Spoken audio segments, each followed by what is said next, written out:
आमच्या piece within चॅनलमध्ये आपले खूप खूप स्वागत.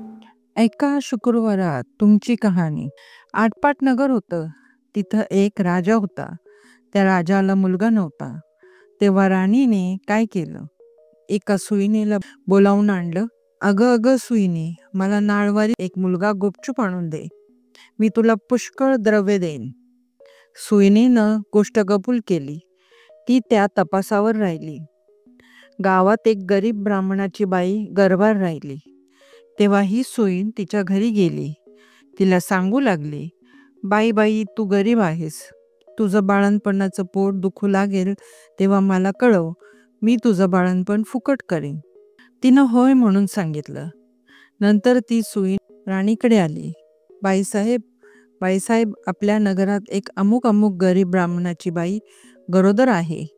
तिला नुकताच 2रा महिना लागला आहे. लक्षणं सर्व मुलाचीच आहे दिसतायत. तेव्हा आपल्या घरापासून तो तिथपर्यंत कोणास काही कळणार नाही असा एक गुप्त भुयार तयार करावं. आपल्यास काही दिवस गेल्याची अफवा उठवावी. मी तुम्हास नाळवारीचा मुलगा आणून देईन. असं ऐकल्यावर राणीला मोठा आनंद झाला आणि जसजसे दिवस होत गेले त्याप्रमाणे डोहाळाचं ढोंग केलं. पोट मोठं दिसण्याकरिता त्याच्यावर लुगड्यांच्या घड्या बांधल्या. भुयार तयार केलं आणि 9 मास भरताच बाळणपणाची तयारी केली.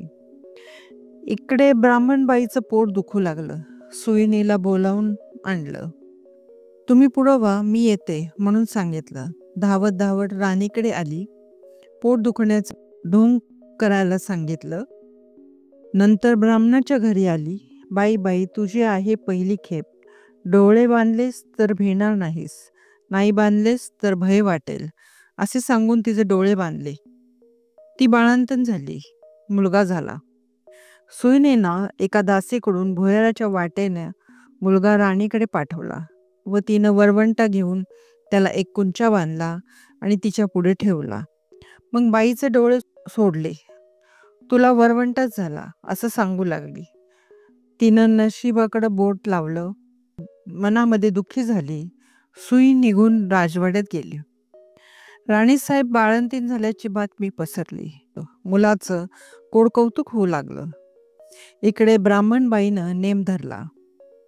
श्रावण मासी दर शुक्रवारी जिवतीची पूजा करावी आणि नमस्कार करून म्हणावं की, जय जिवती आई माते, जिथं माझं बाळ असेल तिथं खुशाल असो, असं म्हणून तिनं तांदूळ उडवावे.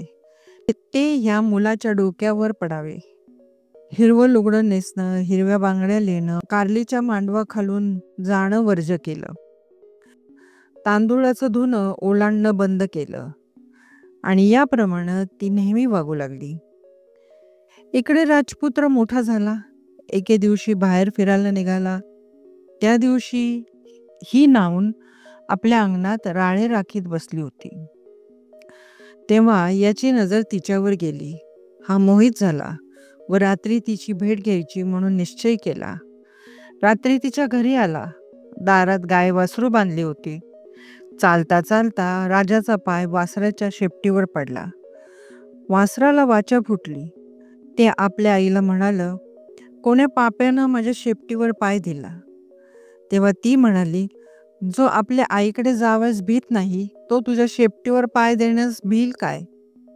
हे ऐकून राजा मागं परतला आणि घरी येऊन आपल्या आईपासून काशीस जाण्याची परवानगी घेतली. काशीस जाऊ लागला. जाता जाता एका ब्राह्मणाच्या इथे उतरला. त्या ब्राह्मणाला पुष्कळ मुलं होत होती, पण ती 5वी-6वीच्या दिवशी जात असत. राजा आला त्या दिवशी चमत्कार झाला. 5वीचा दिवस होता. राजा दारात निजला. 6वी रात्री आली आणि म्हणू लागली, कोण ग मेलं वाटेत पसरलं आहे. जियती उत्तर करते, अगं अगं, माझं ते नवसाचं बाळ निजलं आहे. मी काही त्याला ओलांडून देणार नाही. मुलगा आज जाणार म्हणून त्या मुलाचे आईबाप चिंता करीत बसले होते. त्यांनी हा संवाद ऐकला. इतक्यात उत्तर रात्र झाल्यावर 6वी जिवती आपल्या रस्त्याने निघून गेल्या. उजाडल्यावर ब्राह्मणानं येऊन राजाचे पाय धरले. तुमच्यामुळे आमचा मुलगा जगला. आजचा दिवस मुक्काम करा अशी विनंती केली. राजाने ती मान्य केली. त्याही रात्री याचप्रमाणे प्रकार झाला. दुसऱ्या दिवशी राजा चालता झाला. पुढे काशीत गेल्यावर यात्रा केली. गयावर्जनाची वेळ झाली. पिंड देतेवेळी ते घ्यायला 2 हात वर आले. असं होण्याचं कारण त्यांनी ब्राह्मणाला विचारलं. ते म्हणाले, घरी जा. साऱ्या गावातल्या बायका पुरुषास जेवायला बोलव, म्हणजे याचे कारण समजेल. मनाला मोठी चटपूट लागली. घरी आला. मोठ्या थाटामाटात जेवण केलं. त्या दिवशी शुक्रवार होता. गावात ताकीद दिली, घरी कोणी चूल पेटू नये, सगळ्यांनी जेवायला यावं. ब्राह्मणीला मोठं संकट पडलं. राजाला निरोप धाडला, मला जीवतीचं व्रत आहे, माझे नेम पुष्कळ आहेत, ते पाळाल तर जेवायला येईल.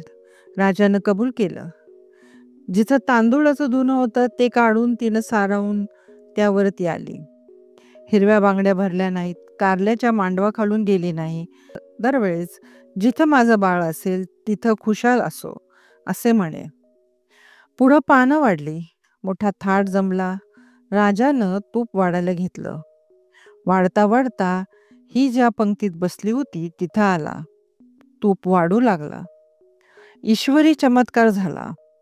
बाईला प्रेम सुटून पाना फुटला. तिच्या स्तनातून दुधाच्या धारा फुटल्या. त्या याच्या तोंडात उडाल्या. तो हातची तपेली ठेवून रुसून निजला. काही केले उठेना. तेव्हा त्याची आई गेली.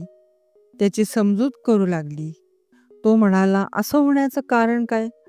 तिने सांगितलं की ती तुझी खरी आई, मी तुझी मानलेली आई, असं सांगून सर्व हकीकत सांगितली. नंतर भोजनाचा समारंभ झाला.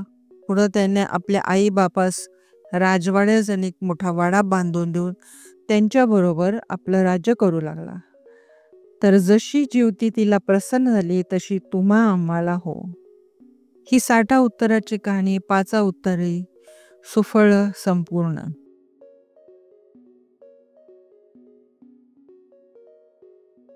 मित्रांनो, ही माहिती तुम्हाला कशी वाटली हे आम्हाला कमेंट करून नक्की सांगा. व्हिडिओला लाईक, शेअर आणि सबस्क्राईब करायला विसरू नका. धन्यवाद.